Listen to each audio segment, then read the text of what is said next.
Ciao a tutti, amici del leone. Benvenuti e bentornati. Io sono Ilaria e su questo canale parlerò di tarocchi, chakra, spiritualità e quant'altro possa essere d'aiuto ad ognuno di noi per il proprio percorso di crescita personale e spirituale. Bene, mostrami, leone, tendenze energetiche affettive per la seconda metà di gennaio 2023.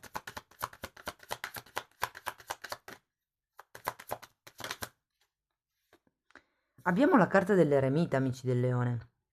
Periodo probabilmente di riflessione, di isolamento, di ricerca della propria verità. Quando c'è l'eremita è perché si hanno tutte le conoscenze e le esperienze e anche la saggezza necessari per affrontare un certo tipo di percorso.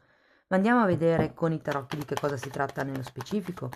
Io intanto come sempre vi ricordo che le letture sono generali, sono fatte per un collettivo, quindi è facile che non risuoni tutto. Voi prendete quello che vi serve e lasciate andare il resto all'universo. Se non dovesse risuonare nulla o se voleste completare il vostro messaggio, potete sempre ascoltare l'ascendente, il segno lunare o Venere. Sotto nella descrizione poi trovate il link ad un video che spiega come unire il significato di diversi oroscopi e trovate anche la mia email nel caso vogliate contattarmi. Allora, siccome YouTube ha cambiato le impostazioni, per trovare la descrizione, vicino al numero delle visualizzazioni trovate una scritta altro. Voi dovete cliccare su questo altro e si apre una parte della tendina. In fondo a questa tendina c'è di nuovo scritto altro, voi ricliccate su e a quel punto si apre tutta la finestra della descrizione. Questo lo dico perché mi rendo conto che insomma è difficoltoso trovare la descrizione. Allora, cominciamo con un 3 di bastoni, la ruota della fortuna, un fante di pentacoli, un 6 di coppe al contrario, la carta dell'imperatrice, un cavaliere di coppe al contrario e il matto al contrario. Ragazzi, partiamo con un progetto. Questo 3 di bastoni può essere un viaggio che magari avete già iniziato a fare, non necessariamente deve essere un viaggio fisico, può anche essere un viaggio introspettivo. E diciamo che il 3 di bastoni è già qualche cosa che è iniziato e vi dirò che avendo la ruota della fortuna, nella seconda parte di gennaio qualche cosa cambierà notevolmente, diciamo da un punto di vista affettivo, perché questa è la stesa degli affetti, però essendoci la ruota della fortuna può avere a che fare con qualche tipo di dono, magari economico o qualche vincita al gioco, qualche premio che potreste ricevere a fine gennaio. È anche una carta che ci parla di karma, quindi probabilmente per qualcuno si tratta della fine di un ciclo e dell'inizio di un nuovo ciclo. Sta di fatto che qualche cosa cambierà in meglio. Il fante di pentacoli mi dà la sensazione che abbiate voglia di iniziare qualche nuovo percorso di studi piuttosto che aumentare quello che potrebbe essere il flusso di lavoro, o nello specifico per qualcuno fa riferimento proprio a una persona. Essendo un fante è una persona giovane, quindi può anche fare riferimento ai figli e considerato che abbiamo anche un 6 di coppe, per qualcuno è fortemente un figlio. C'è anche poi la sacerdotessa qui che ci parla di gravidanza o semplicemente di gestazione di una nuova idea, se non fosse il vostro caso quello dei figli. Sta di fatto che questo 6 di coppe è al contrario, ragazzi. Quindi ha riferimenti con il passato e con quello che è anche il bambino interiore, come se ci fosse bisogno di sviluppare meglio qualche cosa. L'imperatrice, come vi dicevo, è una carta che parla di crescita, di prosperità, di gestazione di progetti o di bambini, è una carta di forte fertilità, nel senso proprio di idee, quindi se non volete figli fate attenzione a fine gennaio. Abbiamo poi questo cavaliere di coppa al contrario e il matto al contrario, che mi dicono, insomma, non siete molto propensi ad andare verso gli altri, mi viene da dire, o verso una persona nello specifico. E qui questo, scusate, matto mi dice che c'è una sensazione, una sorta di sfiducia interna. Vi faccio presente che sia il matto che il 6 di coppe parlano di bambino interiore, quindi ho come la sensazione che qui ci sia bisogno di aumentare. Per molte persone l'imperatrice fa riferimento a una madre o al modo di essere madri di se stessi e credo che con la carta dell'eremite tutto questo passaggio si arriverà proprio a fare questo tipo di lavoro a livello affettivo, si imparerà a diventare genitori di se stessi. Sono curiosa dopo di vedere questo cavaliere di coppe al contrario, cosa riesco a dirvi di più. Adesso partiamo con il 3 di bastoni, andiamo a vedere, ok. Allora, abbiamo un 6 di pentacoli, un 7 di spade al contrario e un 2 di bastoni.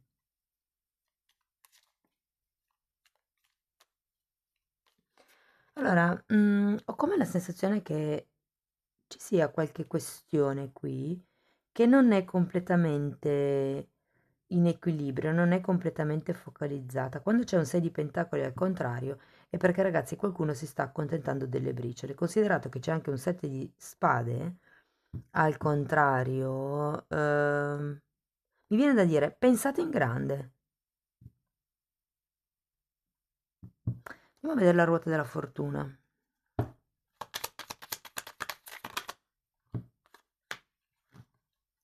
Cinque di pentacoli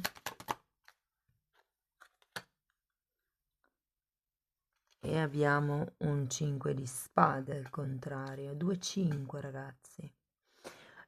Allora, questi 2-5 nello specifico sono carte di conflitto interno, carte che richiamano ehm, una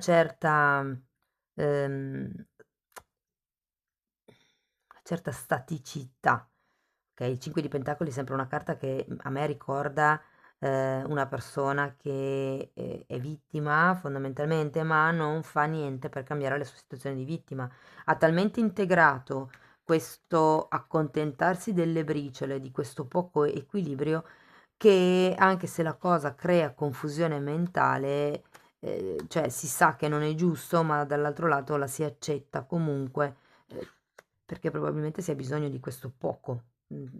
Si dice che poco è meglio di niente, no? Però alle volte forse è meglio niente, piuttosto che un poco malsano, ecco, perché in questo senso, avendo 6 di pentacoli al contrario, è un equilibrio che non c'è e che voi avete bisogno di creare o con questo 3 di bastoni state iniziando a creare. Vi dico, con la ruota della fortuna è un po' come se questo tipo di sensazione di confusione venisse lasciata indietro. Andiamo a vedere il fante di pentacoli. Abbiamo un 10 di pentacoli al contrario e un 5 di coppe. Ho come la sensazione che ci sia con il fante di pentacoli questo desiderio di costruire una famiglia o comunque una solidità, una stabilità. ehm, ma di nuovo c'è un altro 5, quindi 5 di coppe, 5 di spade, 5 di pentacoli. È una carta che vi dice che non è ancora tutto perduto, c'è ancora la possibilità di far qualcosa fondamentalmente. Andiamo a vedere il 6 di coppe.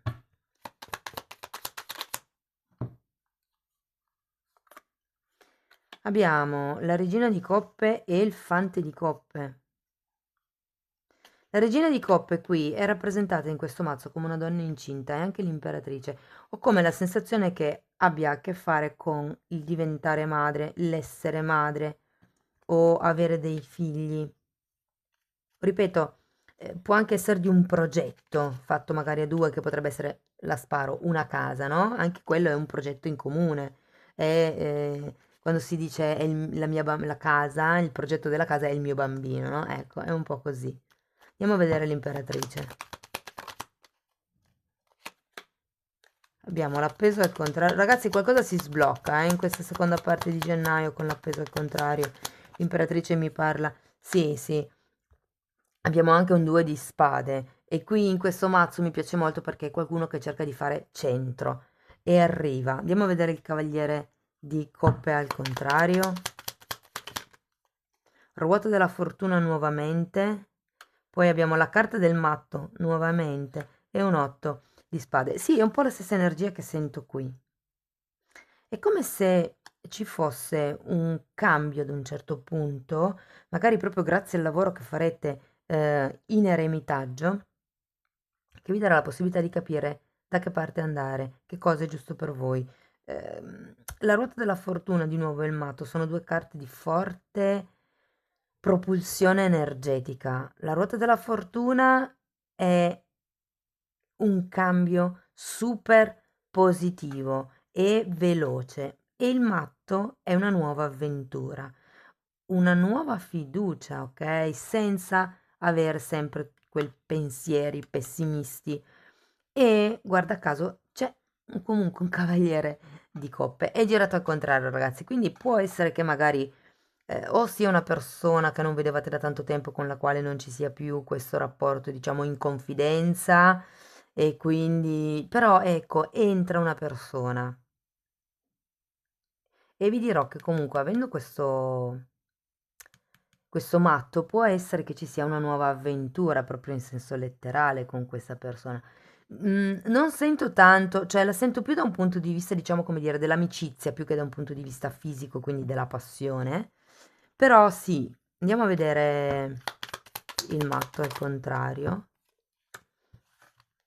Asso di bastoni. L'asso di bastoni è l'incontro sessuale, eh? E fante di bastoni. Guardate ragazzi, ci sono delle bellissime prospettive, devo dire. Mm. L'asso di bastoni è l'incontro anche proprio di tipo fisico, che sì, è quello sessuale, quello di tipo passionale. Può anche essere semplicemente che vi, per dire, scontriate per strada con una persona, no? Quindi anche quello in un certo senso è un incontro di tipo fisico e c'è questa sorta di entusiasmo. Attenzione perché quando c'è il fante di bastoni c'è sempre una sorta di egoismo. Il fante di bastoni è un'energia molto centrata su se stessa, che non guarda tanto agli altri, diciamo così. E sento che probabilmente per i trascorsi che avete avuto, per il tipo di dolori che avete lasciato indietro, c'è questo sentimento, diciamo, di sfiducia, ecco, in questa persona, ma comunque la sento positiva, sia come scambio che come tipo di relazione, come approccio, lo sento pulito, ecco.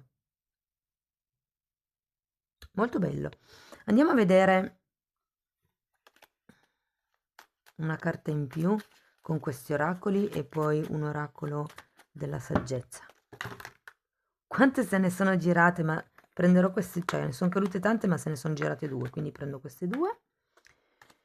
Allora, la prima carta vi invita a fare degli incontri, ok? Ad assaporare il momento, a creare sentimenti di amicizia. Lo vedo qui, anche il matto parla molto di quello che è il sentimento puro, genuino che c'è tra amici, ok? E questa carta fondamentalmente vi dice assaporatevi il momento, vivete nel qui e ora.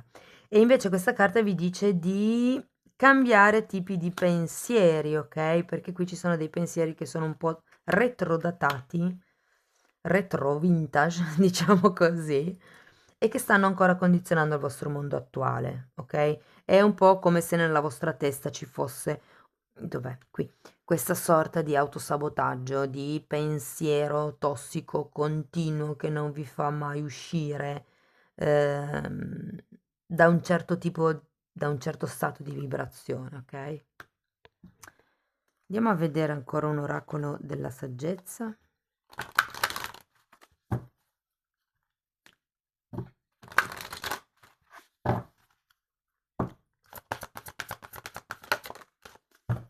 Conoscenza profonda, bellissima carta.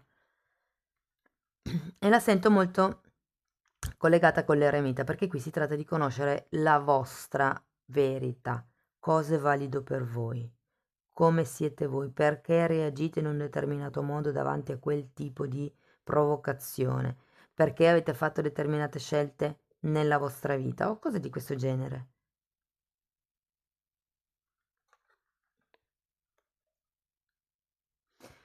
Ehm, guardate, la carta della civetta è indicativa, è l'animale, il guardiano, diciamo così, del tempio, ve la metto in un modo un po' pittorico, dove sono custoditi i registri akashici. E la conoscenza profonda è anche quella, è il riconnettersi con la coscienza divina. Amici del Leone, io spero che la lettura vi sia stata utile, che sia stata di ispirazione. Fatemelo sapere nei commenti. Io ci tengo a ringraziare tutte le persone che mettono sempre like, che commentano appunto, che supportano il mio lavoro, perché per me è importante sapere che insomma, che vi aiuto.